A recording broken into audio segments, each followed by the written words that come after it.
Alexander's bruises are fading, but the memories of what happened to him in Kherson have not. This, he says, is the result of torture at the hands of the Russian authorities. He explains how he was hung by his wrists and put in the stress position. Alexander was a conscript in the Ukrainian army, but is now a businessman who lived in a village in the Kherson Oblast. They put the bag on my head. The beating began. The Russians began to threaten that I would not have kidneys. I didn't take off my watch. They started smashing it, trampling my feet. When I was severely beaten on this side, I lost consciousness. Oleg is a journalist. Within days of Russia's invasion, he says he was kidnapped. They kicked me and hit me with the butt of a machine gun. Later, when I went to the doctor, I learned that they had broken 4 ribs. I heard them torturing other prisoners. I think that was even worse for me than the physical beatings, because psychologically it was very difficult to survive.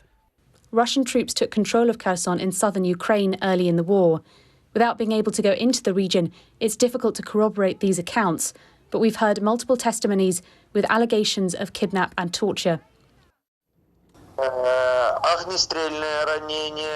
I saw gunshot wounds, consequences of rape, burns, fractures, injuries of internal organs, craniocerebral injuries when a person is brought in an unconscious state. We spoke to one Kherson hospital doctor who wanted to remain anonymous. He said he's treated multiple patients with signs of torture on their bodies. I saw burn marks on genitals and burns from an iron on a patient's back and stomach. A patient told me that a wire was connected to a car battery. 2 bare wires were attached to his groin and his feet were on a wet rag.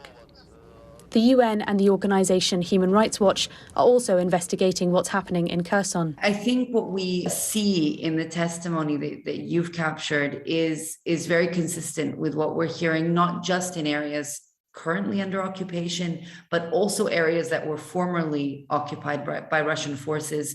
The Russian authorities did not respond to our request for comment. They've previously called other allegations of war crimes staged.